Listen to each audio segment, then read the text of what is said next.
bare necessity, but simple bare necessity. Bare necessity, but simple bare necessity. Hey there, it's Reaver and welcome to today's video where we are going to be talking about my favorite things that I read in 2023. I'm not good at picking favorites, which is why I have avoided making best and worst videos for years, because everything is so unique and different. And so what I have done is I've basically grabbed everything that I 5-starred and we're just gonna kind of talk through it together. I think I'm gonna try to kind of put it in an order to where the last books that I talk about are the ones that have made it to like, these are all-time favorites. I'm gonna start with anything that is a sequel though, where it's like I read the first book prior to this year. Lost in the Moment and Found by Shauna McGuire. I'm definitely continuing with the series. This is not my favorite book of them, to be honest, because of specific elements just kind of repeating and it not actually fixing the problem, which I didn't love, and it's kind of hard to explain. I did talk about it in my quarterly wrap-up for, I believe it was Q1. The Mortal Instruments graphic novel adaptations, volume 6. I don't love these graphic novel adaptations entirely, but this is actually one that I did 5-star because it's the best adaptation they've done so far. Cosmonauts book 2 came out this year and I loved it. It was a great time. I reread volume 1 because I got a physical copy, and then I got volume 2 as well, and it was a glorious time. The Prophecy in Ash, it's the second to the trilogy, A Curse in Ash, A Prophecy in Ash, and then A Destiny in Ash. The final book came out this year. I still haven't gotten to it finished the series because I was in a slump, and so I was struggling to pick up books, and I didn't want to read it during a time of slumpiness because I wanted it to be something I was sitting there and just soaking in. So I paused, even though it's been sitting there waiting for me, and I think that it'll be one of the first books I get to this year, honestly. The Anatomy of a Curiosity, which is kind of sequel, sort of. It's a short story collection sort of thing, and it goes with the Curiosities. They're two different things. One is a collection of like just in general short stories. This one is 3 stories or 3 sections. Each author took a section and like either did a story or something along those lines to like show writing process things. So good and absolutely loved it. 10 out of 10 would recommend. Of the sequels I read this year, A Prophecy in Ash definitely takes the cake. I'm gonna go ahead and do all of the realism books next that I have. Do I Know You by Emily Wibberley and Austin Sigmund Broca, which I know not everybody loved based off of some of the things I heard. Not everybody loved entirely, but it really worked for me well. I loved following a married couple and watching them come back together again, and the healing process of their marriage. The Romance Book Club. This one is interestingly enough set in the Nashville area. Ha ha ha! So anyways, that's a side note, but the important thing is that it's representative of healing in a marriage. I really loved it. The Stand-In by Lily Chu. I got this in Unplugged and I was not expecting to love it as much as I did. I thought the cover was really, really cute, and I thought the concept sounded cute, but like it's good. It's good. I love how many things that this tackled and addressed. The characters were, yes, they had problems, but they weren't, it wasn't annoying to me the way that they, you know, had to learn. Yes, of course there was miscommunication, but it was dealt with well, and it wasn't annoying miscommunication because it's, you know, like that's just part of life too, so you have to kind of be patient with it. But I also later on read The Comeback by Lily Chu via audio and really enjoyed that as well. Days at the Morisaki Bookshop. This, I picked it up at a time when I was dealing with some hard stuff, a huge possibility for some things to like have to change and everything that I wasn't ready for. Undeserved hardship or unearned hardship that I had to go through as a trial in life. I picked up a few different books that I thought might be cozy and help me feel better, And I read this one of the 3 that I picked up. This is the one that I ended up actually reading. It is so good, in such a warm hug feeling, and it helps you really to feel less alone. 10 Truths and a Dare. The same author of 10 Blind Dates. This follows one of the relatives of the main character of the previous book. She's bent on being perfect. She's class salutatorian, and then she gets this phone call that says that she might not even graduate because she didn't have enough credits. She doesn't want anyone to know. As a person who has struggled with that feeling, even now as an adult, I struggle with that feeling of trying to hide my mistakes from anyone else knowing that I messed up or did something wrong. It's like you don't want to tell anybody, you don't want anybody to see that, you don't want people to know that you messed up at work, or that you got a ticket even. Maybe it's something like that where you don't want people to know that you are not perfect. It's such a theme in this world to present perfection. And so I love that there is a YA book out there that's talking about this, especially surrounding graduation. And the way that this was done was excellent. The ending was phenomenal. It was so therapeutic as an adult to read, and so I know that as a teenager that's still in high school, this would be very peace-bringing. The Firefly Summer by Morgan Matson. Ironically enough, there is a Morgan Matson on my worst and on my best. This was her new release from this year or last year, I can't remember which, and it's a middle grade. But it's so cute and precious, and I love it. It's like that, like finding her family that she didn't ever get to know that she had. Like she knew that she had family, but she didn't know anything about them. She had never met them. And it's so good. It's so good. I loved it. All of the camping vibes were there. All of the family and healing, and it was great. Resting Scrooge Face. This one is just a cute little Christmassy novella, but I did put it on here just because I think that it was really well done and I liked the idea of it, and I definitely would recommend it. Now let's move into the like thriller horror category. The only one left by Riley Sager. So I think this one's my fave, and then the next one would be the House, Home Before Dark, and then The House Across the Lake last. I haven't read any more of Riley Sager. I haven't read Riley Sager's backlist yet. We're getting there. We're getting there someday. But anyways, this was also one that I have a video coming out for Riley Sager. The Woman in Cabin 10 by Ruth Ware. I don't know if it's really fully a 5-star necessarily, but like I enjoyed myself and I had a good time. I understand why some people might not like it, and I understand that it is a little bit more basic than like The Turn of the Key, but I had fun with it. I liked the setting. I liked the idea. I understand the annoying bits of it, maybe not being perfect, and like if I had read it at a different time, maybe I would have liked it less. But I enjoyed myself, and I'm still planning on continuing my Ruth Ware adventures. Another one I'm kind of a little skeptical on if it's really a 5-star favorites video worthy book, and that is The Writing Retreat. I actually really enjoyed the beginning of this, but towards the end it did get a little out of hand for me at the time of reading it, but after watching the live show and hearing other people talk about it, and like kind of coming to accept that that was what it was intended to be, I decided to give it a 5 because I loved it, the majority of it. Gone Girl. This was such an adventure. I love the way that this was written. It was done so well. You really don't know who to believe.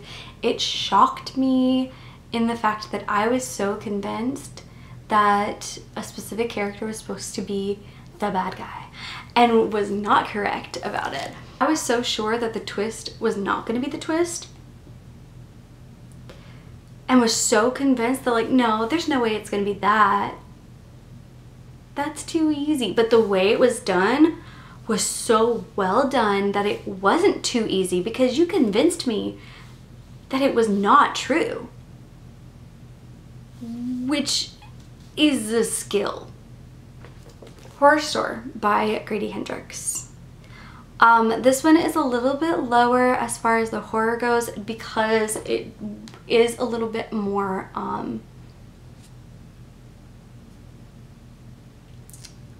it's more just taking inspiration from a story or an idea rather than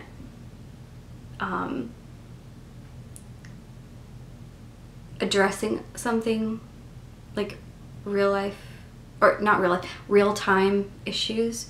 It's more of like addressing past horrors, I think.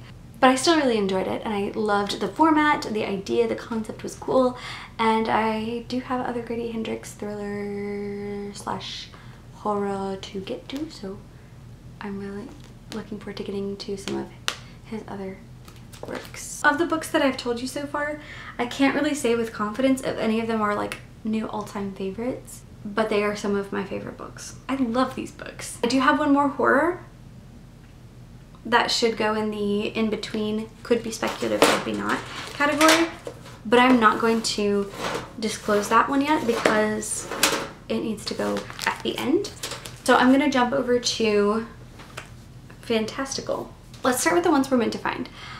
At the time of reading it, I ended up rating it a 4 because there was an element of the end that I didn't like.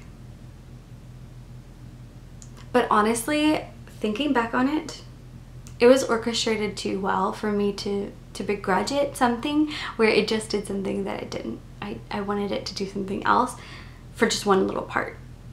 Just like how, like that would have been me knocking down a star off of The Only One Left. It wouldn't have been fair to do that because everything else about it was like flawless. I loved this for the most part, and so I am embracing my love of it by giving it a 5. Beauty Queens by Laura Bray. I don't know that it's 100% a 5-star book because it's hard with satire to know how much of it is a joke and how much of it is joking at the joke. So like obviously this is playing on the fact that people create these stereotypes and it's joking about stereotyping. But how far does that go? Is it joking about stereotyping every time? Or is it actually making fun of a stereotype sometimes? Like a group of people that is considered a stereotype. You know? So for that reason, I waffled back and forth. But at the end of the day, thinking about the whole concept altogether, I feel like it's more making fun of the idea of creating stereotypes more than it is the actual individual stereotypes that it pokes at, because of the fact that the entire premise is based on this is a ridiculous thing to stereotype. Have a nice day. This one is an adventure. Mirage. I included this one because if I started because of the fact that I immediately went to get the next book on audio. I don't think I would have had to purchase the physical. I don't know why, but I immediately purchased the audio of book 2 because I needed to know what happens. King of Battle and Blood. Oh my goodness, did this ending get me. I forgot 2 times I went to go talk about this book, and then as I was talking about it, remembered what happened in it in real time as I was discussing the book and why I liked it, because I couldn't remember why I was so like obsessed with, and now I remember type thing. Is like as I was talking it would click and I was like, oh yeah, this is why I'm obsessed with this book.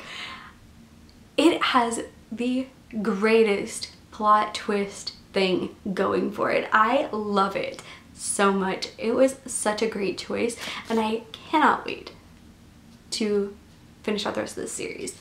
It was a great time. The Mouthkeeper by Kay O'Neill. Everything that Kay O'Neill puts out I think I'm going to be obsessed with.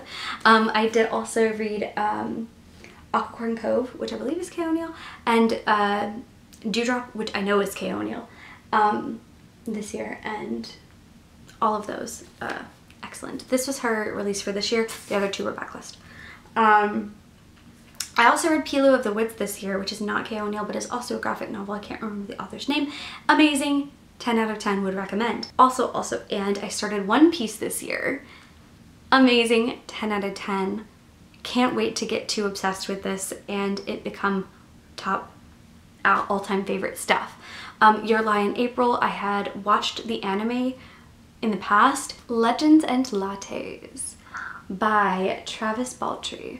This is another one where I definitely picked up the sequel. I pre-ordered it right after I finished this. Amazing, great time. Cozy fantasy is not for everyone. So if you're reading it and it doesn't resonate with you, that is okay.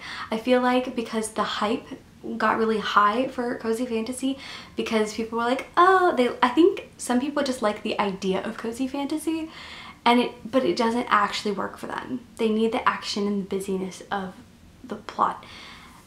And cozy fantasy is just not for everyone, and that's okay. So don't feel like you have to love this book just because you see it everywhere. I happen to actually really enjoy cozy fantasy. It really is more of a niche type of reading experience that not everyone is gonna like, because it really is just about the vibes more than it is about the plot. It's like literally just about the vibes and the characters, and so that's not for everyone. The Hobbit by J.R.R. Tolkien. I read this earlier in the year and I enjoyed the reading experience, but the films are really what did it for me. I fell in love with this story through the movies. Not because the book is not good, but because the adaptation really brings it to life. The language can feel a bit dry. In the book, the conversations, but in the movie, the humor is brought to life, and the jokes and the lightheartedness of some elements, and the joy that they each have, the fun aspects, everything is really brought to life. I really think that the changes that they made for the film were actually really well done changes, and that's a lot coming from me as a person who is a stick to this original type of girly. What they chose to do for the end was perfect. The only complaint that I had about the movie's changes was really the whole love story edition. I started the Gentleman Bastard series this year. I really wanted to finish it, but I just ran out of time. So book 3 will be one of the top priority things for the beginning of the year. Book 1, it got me at the beginning. It got me hooked. I was invested in the story. And then by the end, I'm like, what do you mean? How are you going to continue a whole series when you... I was shook. I was shocked. I was surprised. I was invested. And then book 2 happened. And I've been in mourning since then. Epic. Epic. Epic.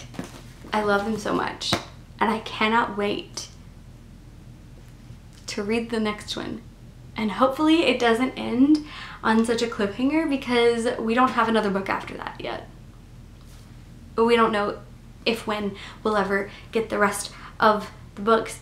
So I really hope it doesn't end on a cliffhanger. And lastly, the other book that, as you can tell, the closer we get to the end, we're getting to the ones that I, can't talk too long about, because all I can say is it's so good and I'm obsessed.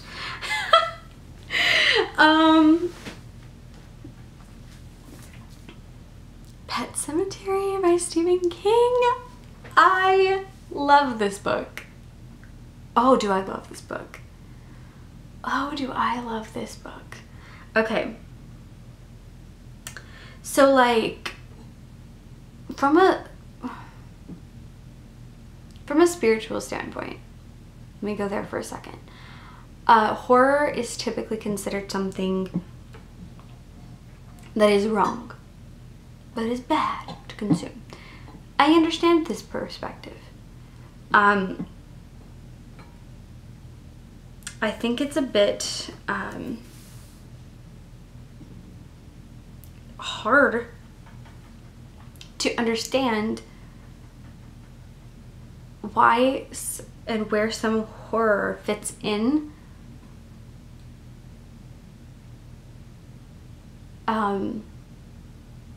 But gosh, did this book do it well. As a book written by a person of faith and being read by a person of faith, I see this book as so much more than just a book with some spooky stuff. I even see it more than just an exploration of grief, which is really what the plot is all about. That's what he talks about in the beginning, but I can see beyond that, even to even further depths in this book, that are absolutely incredible pieces of information, perspective giving things. Like this can give you perspective that you never would get in another way. Not because it has to be graphic or gory, but because it's raw and real, and it's so good. Oh, this book. I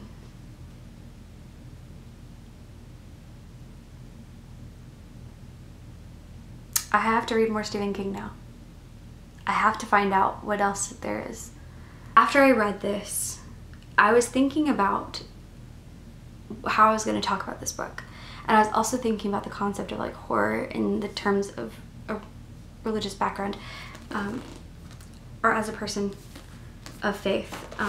And it made me want to look about him. And that is when I looked it up about Stephen King, about his background. And that's when I was like, I need to take a second look at his other works and see what I've maybe missed. Because I think I've missed some things that could be much more than I've given him credit for. The thing about this book is that it makes me consider how I go into a book that is this genre, that is horror, in a completely different way. Because it wasn't until this book that I really learned what horror was always supposed to be as a genre, and that it does have a place in my life, not to scare me and not to open doors for darkness, but as a tool to explore the world around me. And so I owe a lot to this book for that, but also for opening up a whole conversation for that, but also for how amazing it is in and of itself. Those are all the books that I 5-starred this year. I think you can find them in my quarterly wrap-ups. I had a good reading year. It was a great year. I had a lot of 4- and 5-star books. The average rating, I talked about this in my stats video if you didn't see it, but my average rating for the year was a 4.1. And keep in mind that I didn't rate everything. So I don't know how that comes into play. I don't know if that brings it down, because there are a couple of things that I'm not rating. Thank you guys so much for watching. I hope you have a great rest of your day or night, whatever time it is for you. Make sure you hit the subscribe button so you can join the Bear Scouts, and the notification bell down below so that you'll be notified whenever I post, but most importantly so I can see you again very soon. Peace out, Bear Scouts. Forget about your worries and your stress. I mean it, bare necessity. That's why a bear can rest necessities, with just the bare necessities of life. Yeah, with just the bare necessities of life. Yeah, man.